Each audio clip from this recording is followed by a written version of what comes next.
On from a more domestic problem to something that's more global, we breach boundaries with this. Our next panel up is about global perspectives on how trends, opportunities and challenges are there and affect the flow and changes in EdTech right now. This panel will consist of Mr. Pradeep Khanna, the CEO of Global Mindset. He will be assisted by Ms. Sophie Chen, the partner at JMDEDU. They will be further joined by Yariv Binnun, the CEO at eTeacher Group, Yoriko Ueda, the founder and CEO of Venturas Limited, and Mr. Karthik KS, the founder and CEO of AEON Learning. The chair for this session will be Michalec, the managing director at EdTech Asia. So, ladies and gents, will you please take the stage? All right, so the purpose of this panel is to get some perspective on international markets. So before we actually start, I just want to kind of see who's in the audience so we can customize or tailor some of the questions. How many people here are a founder or working for an education company?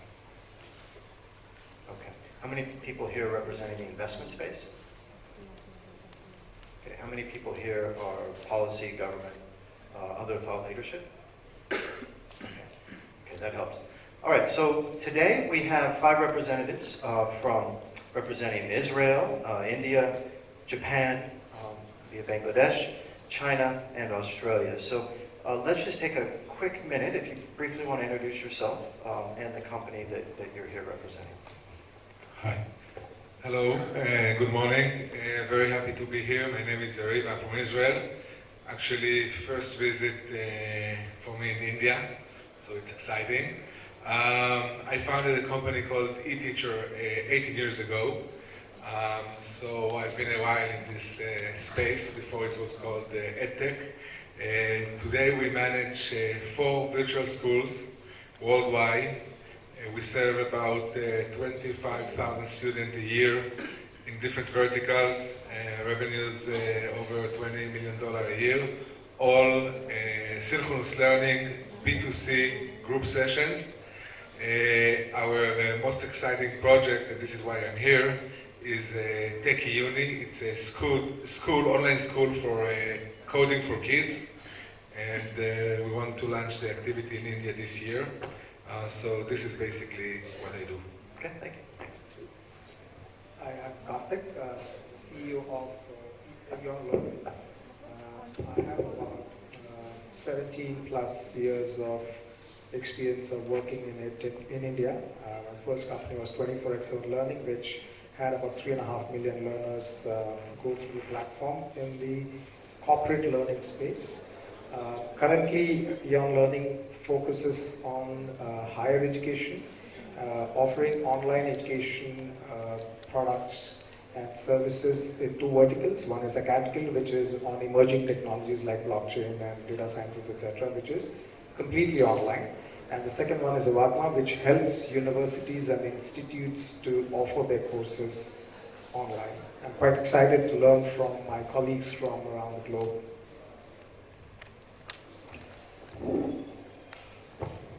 Hi everyone, I'm Yoriko. I'm from Japan, but I'm based in Bangladesh and running my education IT companies here. I've been living in Bangladesh for the last 5 years almost, and my company provides mainly 2 product-wise digital classroom platform for school and college students in Bangladesh. And another thing is providing education information platform for college students mainly, so that they can search, compare, apply to the different universities, both domestic and overseas. So this is what we are doing here. I'm so glad to be here today because India is almost maybe more than 10 years ahead of Bangladesh, so there should be so many things to learn from here. So happy to be here. Thanks. Good morning, everyone. My name is Sophie Chen. I'm from China. It's also my first time to India and very happy to be here. So I'm partner at JMDEDU. So we're a leading B2B EdTech media in China that informs and connects professionals work in EdTech fields in China as well as globally. So what we do is we cover a lot of EdTech news analysis about what's happening in the education space in China and globally. At the same time, we organize events to connect people and offering consulting services to education companies. My name is Pradeep Khanna. I am the CEO and founder of an award-winning company called Global Mindset, which is focused on how digitization and globalization are reshaping the way we live, learn, and work. I'm also the global co-chair and Sydney chapter president of the Virtual Reality Augmented Reality Association, which has 40 chapters worldwide. I'm an adjunct professor at a number of institutions in Australia, Singapore, and India. And I'm really looking forward to the session over here today to look at the international perspectives on education technology. Thank you. Thank you, Pradeep. So let's start, since the majority of you are founders or representing EdTech companies, we're going to focus a little bit of the discussion on business models, what business models are working in certain markets. So with ladies first, Sophie, if you can give us some insight on what subsegments, what are some of the trends in the subsegments of EdTech in China, and any evolving trends in business models there?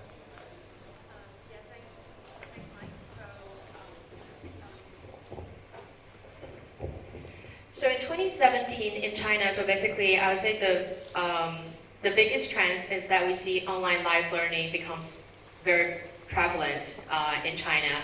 It starts with Kid English one-on-one learning. Maybe you have heard of companies like eTeacher Group or VIP Kid that raised its big fund and grows very fast in 2017. So what it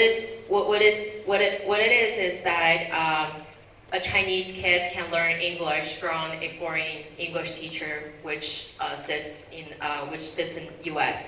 So this model actually grows very fast in China in 2017 and grows from just online English learning to all sectors, so like IT trainings or as well as K-12 test prep.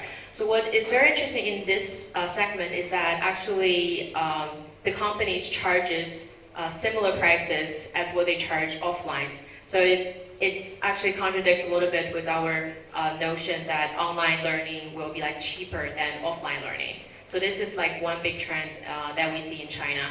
Apart from that, we also see trends that see trends in the STEAM education, which is like critical thinking, science, and technologies for the aim that people think that what the next generation should be learning. In regards to Israel, very small country, so you, from the get-go, you need to think global or pick particular markets to enter. Could you give us a little bit of insight on your business model? I mean, you've been operating the company for about 18 years now? Yeah. Yeah. Go ahead. Okay, so Israel is, after hearing from China, it's very different. I mean, we don't have a local market. I've been to China last year, and I was going through your ecosystem tour, and I saw the difference. So a Chinese company has a huge market. We in Israel, we don't have a market. Israel is very small, 8 million people. So when you found at the company, you have two challenges. One is to have a great product, great engaging program, and the second is how you export education. And exporting education, I think, is harder than other field of innovation. And this is why I think we see that in Israel, which is a startup nation with more startup per person than investment per person and more NASDAQ trade-listed companies than any other country, we see that EdTech has been a bit left behind compared to other field of innovation. So, for example, in my business, we are operating in Israel and selling online synchronous courses in over 200 countries. In order to do that, we became a very, very strong digital marketing and sales organization. We invest millions of dollars in ads in Google and Facebook, generating leads that coming to call center in different locations in the world: Uruguay, Israel, Palestine, Korea. Over there, we developed our selling acquisition strategies So these are kind of challenges that we face in Israel, where we don't have market, and we have to be very, very innovative, not only in our product, but also in how we market and acquire customers, because the market is very, very far. Pradeep, you're based in Sydney, and there's a lot of activity actually in Australia. I think there's somewhere between 200 to 300 EdTech startups in Australia. What are some of the trends that you're seeing there, and what are some of the challenges for Australian companies looking to enter the markets in APAC or beyond? So, in order to look at the Australian EdTech scene, I think it's important to look at Australia as a country and what kind of education systems are prevailing over there. To put into perspective, Australia has a population of 23 million people. About a labor force of about 10 million people, out of which 1 million employed in the education sector. We have 39 universities in the public sector, 5,000 registered training organizations, and we have 12,000 schools. The EdTech investment in Australia is $1.7 billion, the third highest in terms of any new technology investments. So what is it that is driving the EdTech sector? And let me correct you, the number of EdTech companies in Australia are well over 1,000. There is a database which kind of has tracked down of roughly about 250 to 350 companies so far, but the number is well over 1,000. Now, looking at the size of the market, it's a no-brainer that if companies have to scale up, they really have to look international. And the trends which are happening is that companies are either looking at the US market, which is about 350 million people and $16 trillion economy, or looking at different Asian markets. And the most popular Asian markets at the moment are China. I mean, we met up at the EdTech in November in China, and that place is really exploding. Look at Singapore, but Singapore is at best a hub. There are other countries like Malaysia, with a lot of Australian companies are looking at.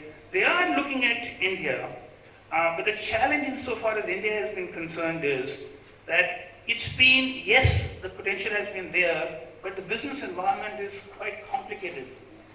There is a lot of change which is happening at this particular point in time. So yes, the focus for Australian EdTech companies is to look overseas to scale up. But it is also to move beyond what I call as the conventional EdTech into emerging technologies.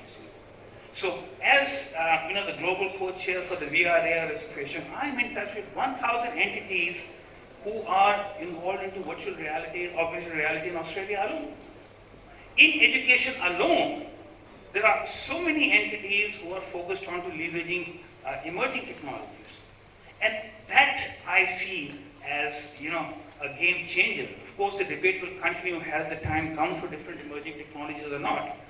But the reality is that the tipping point would have already gone past. By the time we come to realizing, hey, VR, AR, or IoT, etc., are very much integrated as part of the EdTech offerings. So these are some of the points that I would like to mention. Yoriko, you're an EdTech entrepreneur from Japan that's actually left Japan, and you're now based in Dhaka, I believe. Traditionally, Japan has been very insular.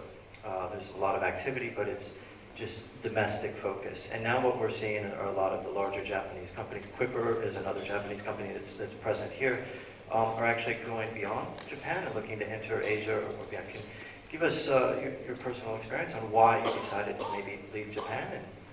Yeah, sure. In the first place, this is not happening only in EdTech industry, but it is happening for all of industry in Japan. As you know, the Japanese economy has been stuck since before, compared to other Asian countries, I mean. So many of Japanese companies trying to look for the new business opportunities to the overseas. And especially if I talk about education services, it is said that within the next 5 years, 1/3 of Japanese population will be above the age 65 years old. So we are one of the elderest country in the world. So we need to explore more opportunity, not only in domestic market, but to the overseas. So this is the main reason why many Japanese companies trying to go to abroad. But I mean, I can say, but it is not very easy for us to go to the abroad because we are isolated small island in Asia, and if we try to export some product or trying to sell some new product in other countries, we really need to understand the strong local context, the user psychology, also getting the connection in localities. So not trying to do everything by ourselves, but we are trying to get involved in some new local partners. So this is a trend of Japanese EdTech companies, I guess. Karthik, you're the sole India representative here, so not to put you on the spot. So you've been at this a while. You've had two companies, and you've had partnerships and collaborative efforts with companies from outside of India. Can you give us some insight on from their perspective and your perspective as well? What are some of the challenges in engaging foreign entities? What are some of the concerns that they may have for engaging with an Indian company? And maybe give some specific examples of the partnerships that you did have either with your current company or former. Yeah, so my old company, 24/7 Learning, was offering e-learning solutions, technology as well as content development solutions to corporates. And towards that, we had our own LMS and content development capabilities, but we used to also partner with Skillsoft, which is one of the largest content providers in the US, and we had partnered with HBR Online products, etc. Now, that was largely in the corporate space itself. Because of the sales might of some of these companies, they were able to get contracts.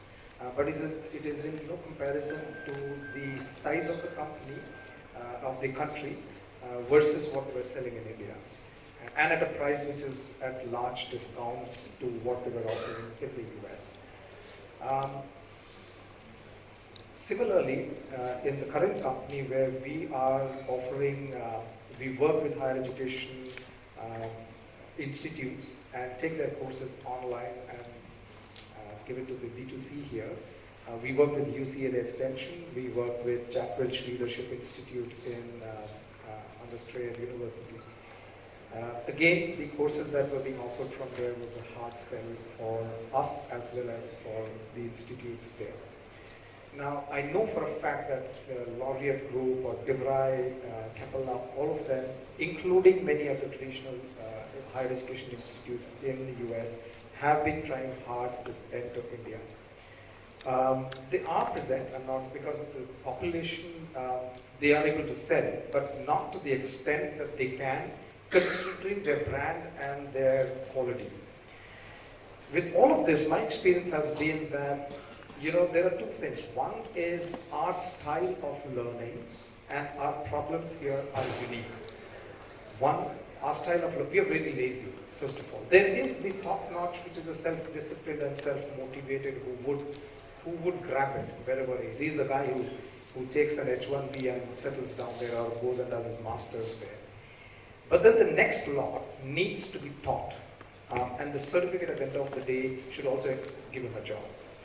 Now, if you end up giving him a digital library, and I call a Skillsoft and many of this content as a video digital library and a way to learn, I as a lazy person won't learn. I would go because I'm ambitious. I'll quickly go through it, but then I'll drop out. And that's why we are the second largest consumers of MOOCs in the world, and yet dropout rates are about 90%. So the onslaught of content, or content in any form, it could be video, it could be anything, has to merge with the current ecosystem out here for it to be successful. And that trend has started with top universities setting up shop over here, blending their content into the classroom, whether it be physical or virtual classroom. But if you do that, then it sells. So take examples. If Khan Academy is being, I'm now going down to the K-12 segment, but if Khan Academy content is used in schools by teachers to deliver the course, there's a market out there. But if Khan market expects to do B2C and expect a parallel market out there, it's slightly difficult. And I'll make a comparison to the US. My quality of education is extremely bad in the large segment. I do have the top 1%, which is the IITs, IIMs, triple ITs, NITs, NIDs, etc., which is about 100 institutions, versus the 44,000 institutions, which is junk. I'm just making a blatant statement here. Compare that, and thereby the guy who comes out from the rest of the institution and starts working, he just catches on. He is inherently smart, and so he catches on and starts running in the corporate. In the US, he has, or other parts of the globe, he has got formal education, and thereby the content that's given to him is to top up. There's no top up here. He needs to be brought up first, and then there is a top up. So there is a big issue out there when if foreign collaborators come just to offer what they have, unless they localize it. Okay, so I guess there's two approaches here when you're establishing partnerships or when you're entering new markets. One is to obviously establish some kind of formal partnership, another is just to do it yourself, kind of DIY. But a quick audience poll, because many of you are founders. How many of you have formal partnerships, collaborative efforts with foreign entities with your companies? Just with a show of hands. Not many. Okay. How many of you are interested in establishing collaborative partnership? Okay, a little bit more.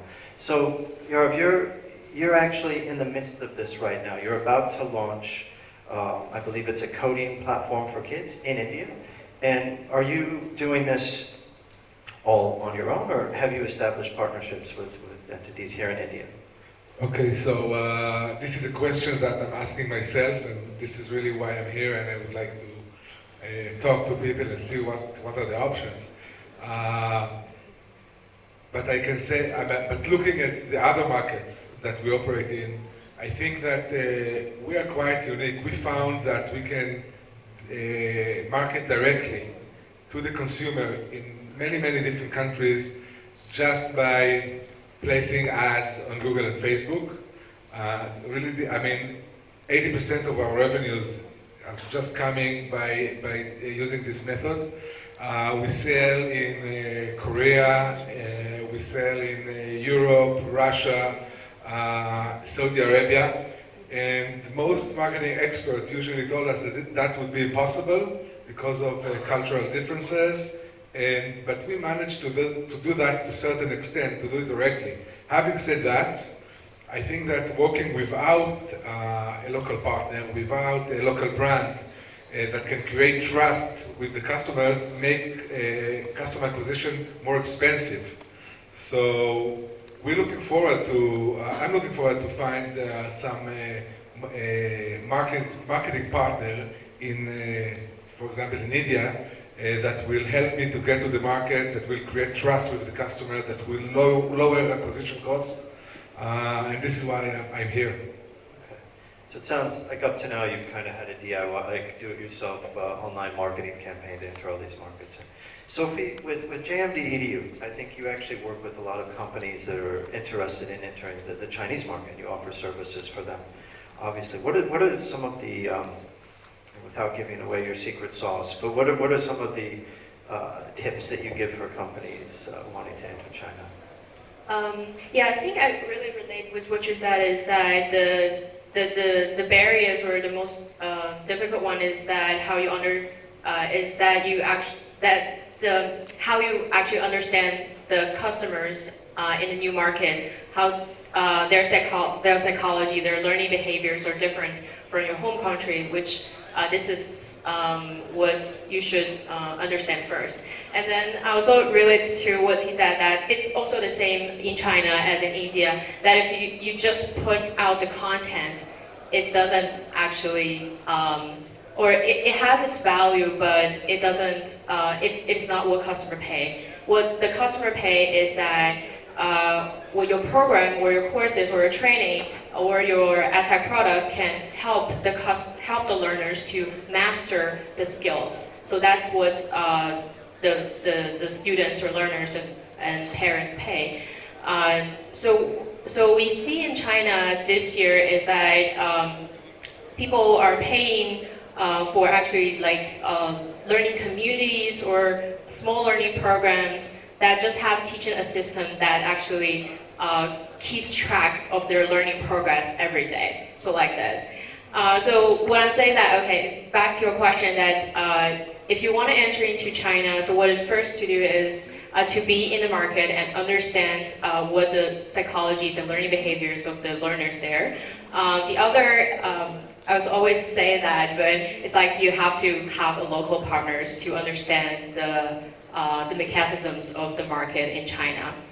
One last tips about entering to China is actually don't understand China as a whole market because it is very fragmented. I would actually suggest foreign entrants to foreign or international companies to actually look more closely to third or fourth tier cities rather than just like one first tier city like Beijing or Shanghai. There's probably more opportunities and more opportunities in the third and fourth tier cities in China.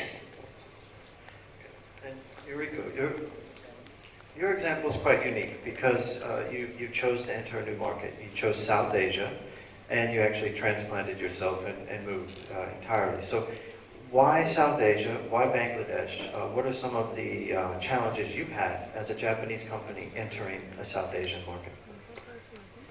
Thank you. It's a very good question. So, I mean, personally, I have my very, how can I say, my passion to contribute to the developing world by the means of business. So Bangladesh could be a good choice for my personal interest in my life. So this is one thing. And another thing is that being in South Asia, I found that Bangladesh was a land of opportunity because having a population of 160 million people and economic is growing like 6% GDP per year, but it's totally less competitive compared to other countries.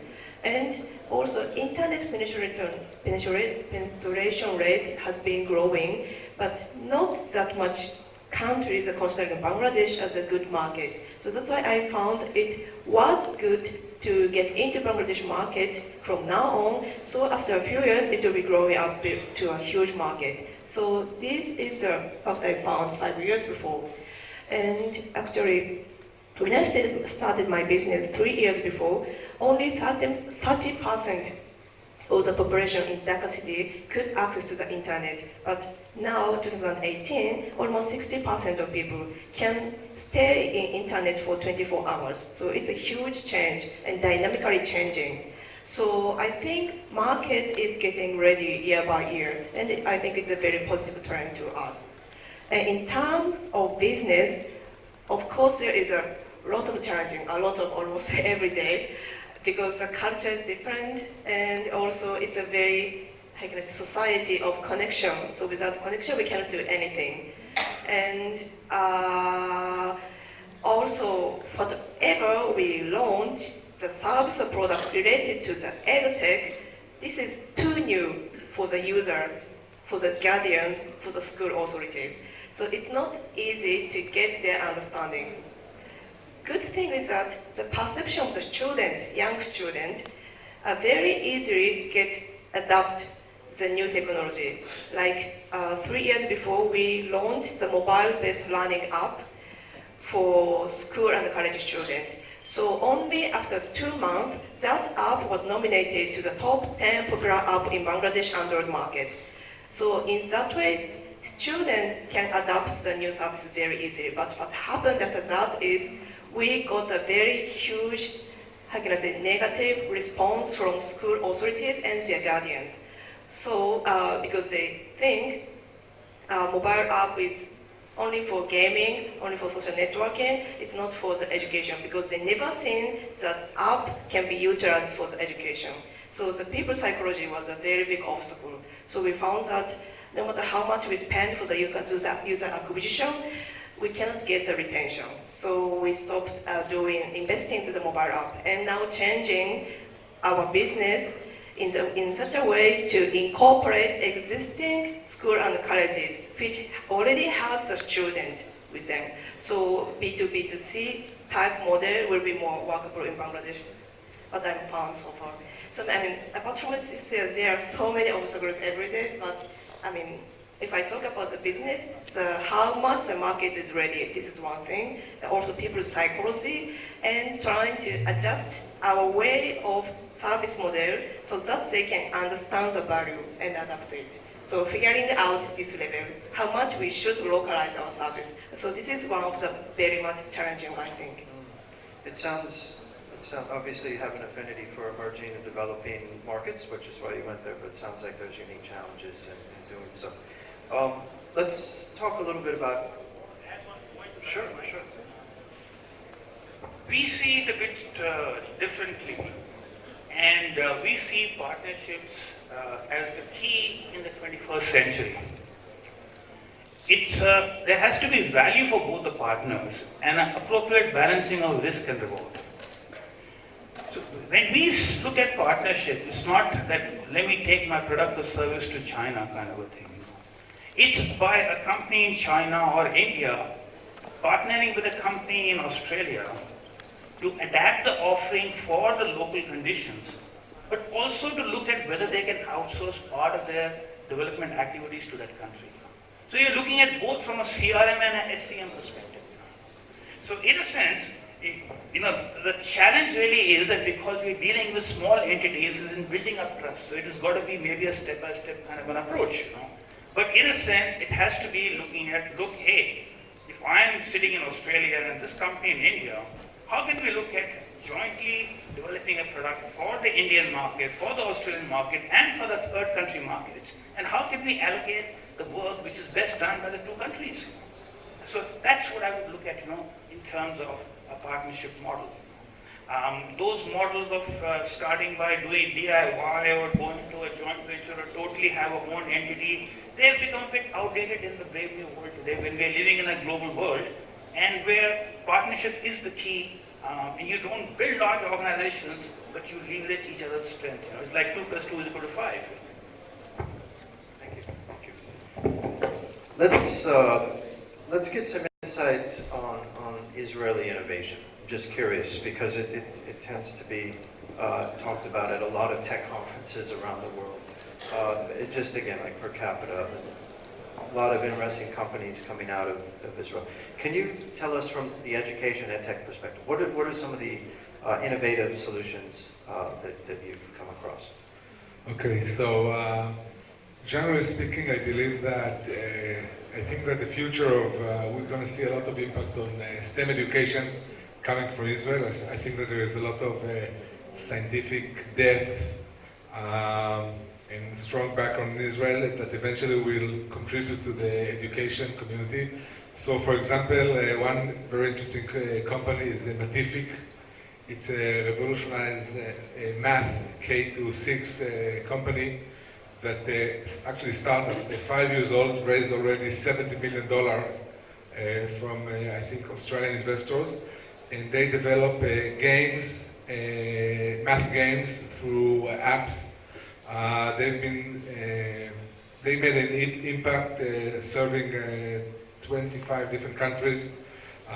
So this is one very interesting example of something strong that made an impact. Another very nice startup is Coders. They developed a platform for learning STEM through coding 3D avatars.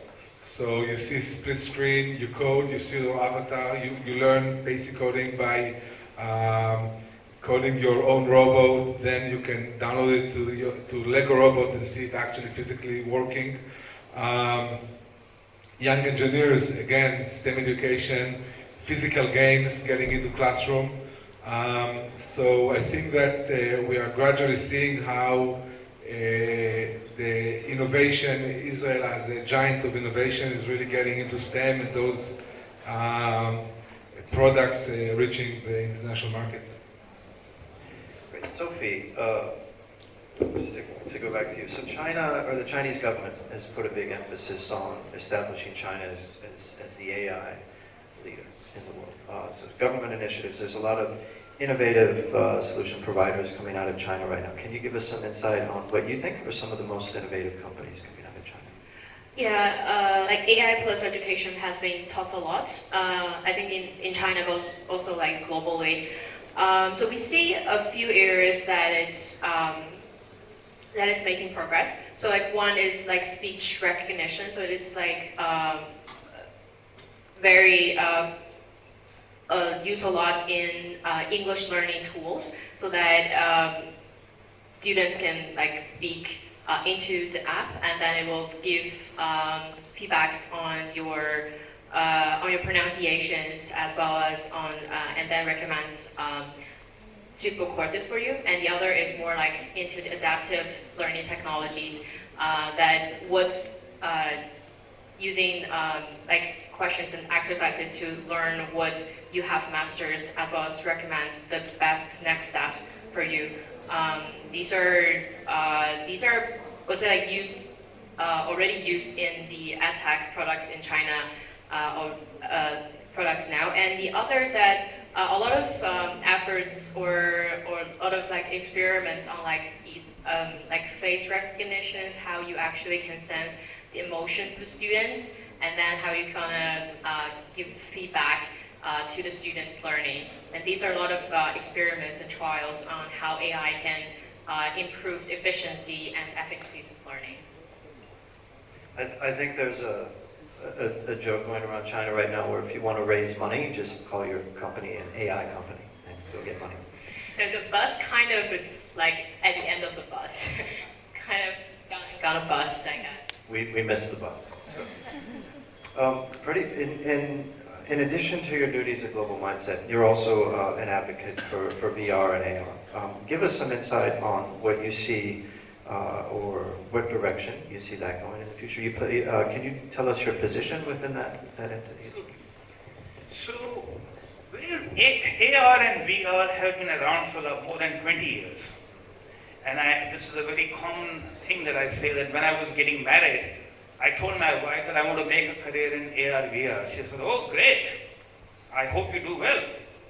Then when my daughter was going to school, I told her, look, I'm going to go into AR, VR. And she said, oh, great. And so on, every time the hype has been building. But the question at this particular point in time is, has the tipping point come? And there are three other questions which are coming in this perspective. Is it going to be AR or is it going to be VR? And the beauty is that 70% of the people don't even understand the difference between AR and VR. The second question is that is it going to be B2B or is it going to be B2C? Is it going to be enterprise or consumer? And the third question is that what role will mobile play into this? So where we see at this particular point in time is that 75% of the take-up is happening in gaming and entertainment. 25% take-up is happening in education and training. And training is much ahead of education, and it's a no-brainer. I mean, occupation health and safety, whether you're harnessing something properly or not, is a clear case. We were partnering for 2 conferences in the US, and we went down to Walmart and to Mercy hospitals over there. Walmart was using VR to train the salespeople to cope with the Black Friday sales, Mercy hospitals, they were using simulation for teaching CPR and all that. And I asked them that why VR is the next logical step. Why have you not gone down? They said, man, our employees, we've got thousands that are so involved in day-to-day training, and we keep thrusting new stuff onto them. They'll say, hang on, we'll do it slowly. So the reality is that today, there is so much of big money being pumped in by Apple, by Amazon, by Facebook, by Microsoft, and so many big companies. The tipping point has to come within the next 3 years. There are some prediction. Pokemon Go was a killer app in AR last year. I think in education, we've got a whole series of initiatives we've launched in Australia. We are getting together universities from different parts of the world to showcase what they are doing. We are doing something similar in schools. I will cut it short because I can keep talking on days for this. But back to you, Mike. Thank you for keeping it short. So, Karthik, going back to you in terms of innovation and some of the changes you've seen, Pradeep just mentioned the emphasis on upskilling, professional development, maybe corporate learning.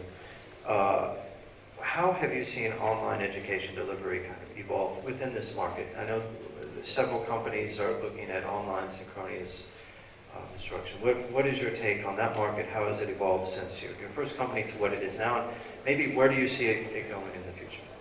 Very interesting, thank you. So I think it'll take a long time to explain the journey, but I'll summarize by saying that when I started online learning in India, PDF documents was online learning in corporates.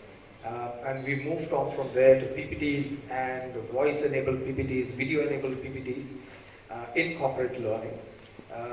And then it moved to learning with self-created videos at corporates. So at the back, I think people from the global world should understand that because our education system is so bad, we have an equivalent education system in our corporates. So we have large learning departments which are larger than some of the universities outside, and they are phenomenal quality internally. And these are the ones that we're constructing or creating all these. So it moved from there, and then it started adopting, creating internal videos, and then they started accepting external content into their curriculum, etc. And now the trend is they have started accepting entire courses to be deployed within the corporate itself. So that's the trend. But going ahead, I think if the global as well as Indian education offerings would meet the requirement of the learning professional in terms of his availability of time and his inability to travel to a distance, and it's complete in all respects, then they would adopt it verbatim. So that I think is happening and will continue happening in the future in large sum. In the higher education, it has been much slower. It's just in the last couple of years that higher education has adopted some of these best practices. India is quite unique in the sense that a lot of money has gone into K-12 and in the last couple of decades, from the private as well as from the government, and thereby the K-12 segment has improved.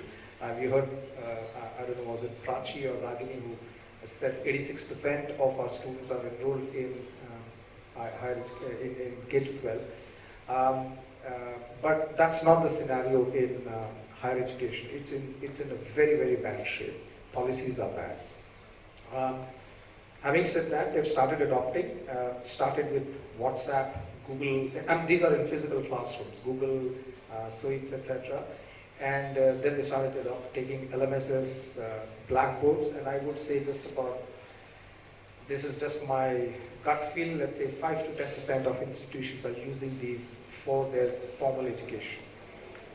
In the last 1.5 to 2 years, I've seen a sea change in the way the top-run higher educations are adopting technology to impart online education to the large mass.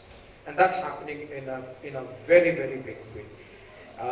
Some are taking on Moodle and normal available technology to deliver it, but a lot of them are using private players to partner and deliver these courses online, and they understand that they are good at academics and not as good as marketing or using technology. So that trend is continuing. The good part is the government has finally woken up. It has started its own move called Swayam, which is looks-wise, quality-wise, quite rudimentary, but for a country like us, you need content first. Let's look at quality later. The government is doing its part. It just announced that online education would be made available through higher education institutes, provided they meet a certain criteria. Till now, online education was not legal. So it's just been announced.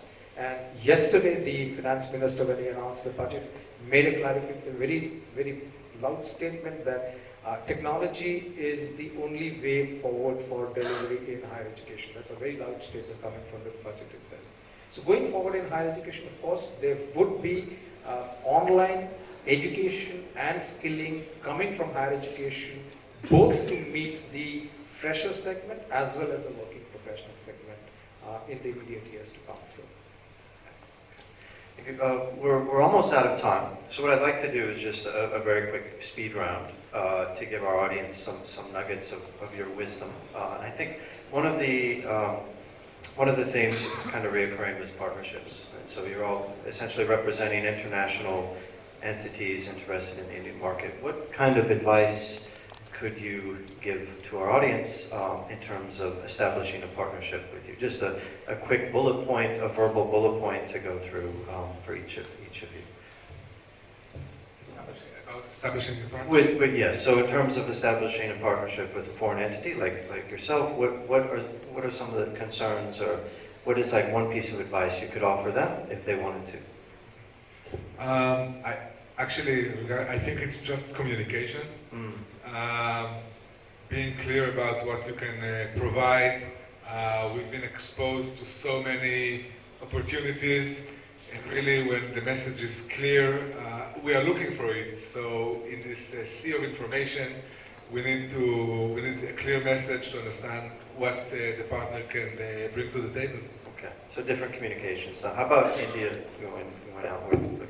So I would put it this way: we need to bring back learning into the whole system. EdTech pushed away the man in charge, which was the faculty, and canned it into a video and gave it. I think we need to, as companies here, we need to look at education as core and look at elements that will help this man deliver in the classroom or in the online space itself. So look at partners who can supplement or enable him to remain in the center stage. I think then adoption of online learning would be complete. Okay, so very, very clear value add, basically. Okay. Yoriko, do you want? Yeah, partnerships, or I think in your case, because you're working in Bangladesh, maybe one of the main, for you we'll change it a bit. Barrier to entry for Bangladesh. Basically, we ourselves do the marketing and sales very furiously inside Bangladesh. So I mean, we are not looking for the Bangladesh local partner. But if I talk about the future possibilities, I mean, I believe that India EdTech market has been growing hugely in the last 10 years. So I think that before maybe certain point of Indian EdTech history, you guys had the product or services which could be sold in similar context in the current Bangladesh context, I believe. So if, I mean, we could have some idea or some bringing that kind of type of service or product from Indian market to the Bangladesh, it would be interesting, I think. Like, because the context, they are living in the context of maybe 10 years before of Indian history, EdTech history. So I'm looking for such kind of idea or some prototype or some, I'm trying to learn from this market. Contextual correction, localization. Sophie. So very quickly, so for partnerships, so I believe one is like you share similar vision, and the other is really need to align your interest. One should take a step-by-step approach in building trust and confidence in the relationship, but look at it holistically in terms of partnering all along the value chain and not just for either marketing or outsourcing. Okay, thank you. All right, well, to sum that up, hopefully you've had some insight or understanding of what's going on in some of the other global education and EdTech markets, and you've received some nuggets of wisdom on establishing partnerships with companies in those. I think we have time for maybe one question, and then we'll move on. So is there a question in the audience? I think if someone can deliver a microphone.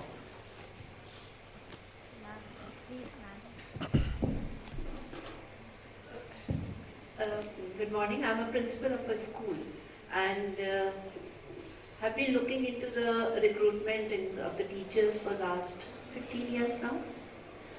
So I won't talk about the first 10 years, last 5 years. I have yet to see a resume which says I have done online course, such and such organization.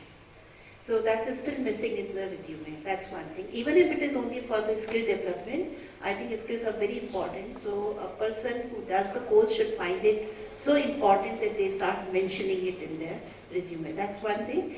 Second is, that's my question is to Mr. Karthik. If now onwards, they start writing it. Till now I have not found it, but supposing tomorrow I find a resume and they mention something, how much of weightage should I, as a recruiter, give to that kind of a qualification? Thank you very much. So, one of the biggest impediment to growth of online and EdTech is the word EdTech and the word online. And I'll just go back. Did we have clear tablet learning and paper learning and LCD learning and OHP learning ever? We didn't. It was just a tool used by the learning providers to deliver courses.